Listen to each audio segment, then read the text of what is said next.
I do not pretend to go to sleep. How can I? If Anderson does not accept terms at 4, the orders are he shall be fired upon. I count 4. St. Michael chimes. I begin to hope.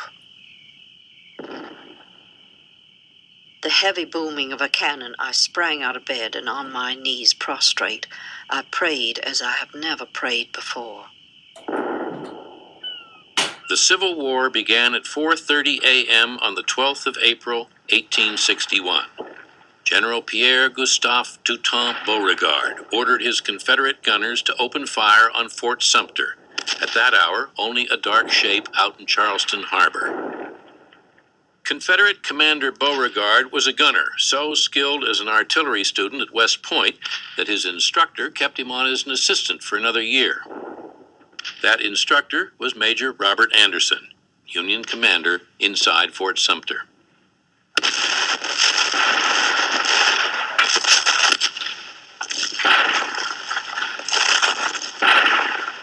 All the pent-up hatred of the past months and years is voiced in the thunder of these cannon, and the people seem almost beside themselves in the exaltation of a freedom they deem already won.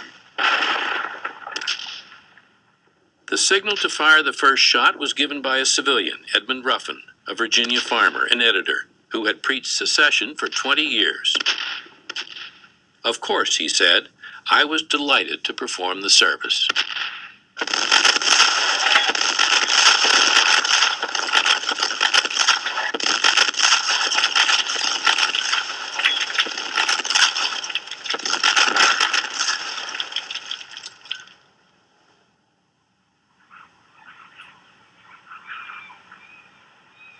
"34 hours later, a white flag over the fort ended the bombardment.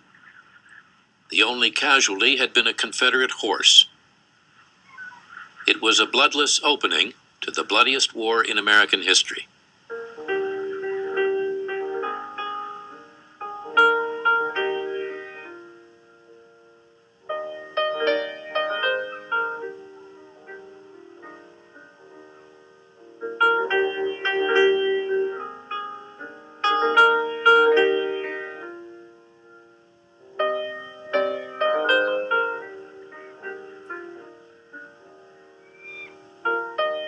The first gun that was fired at Fort Sumter sounded the death knell of slavery.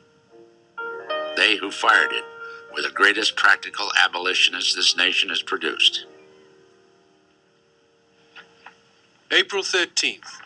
So Civil War is inaugurated at last. God defend the right.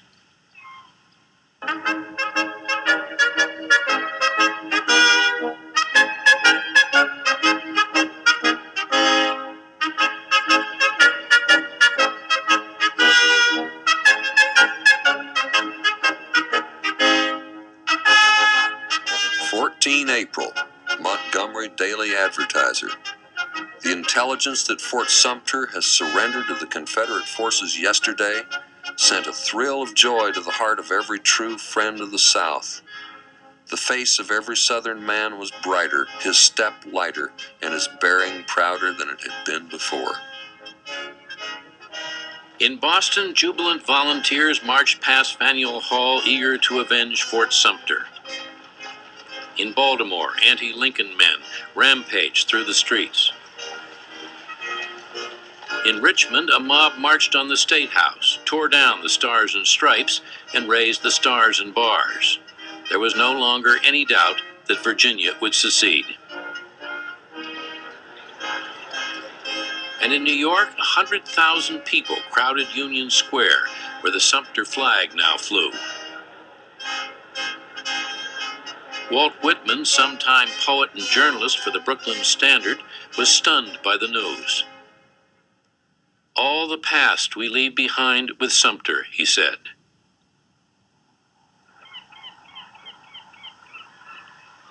Woe to those who began this war if they were not in bitter earnest. Mary Chestnut.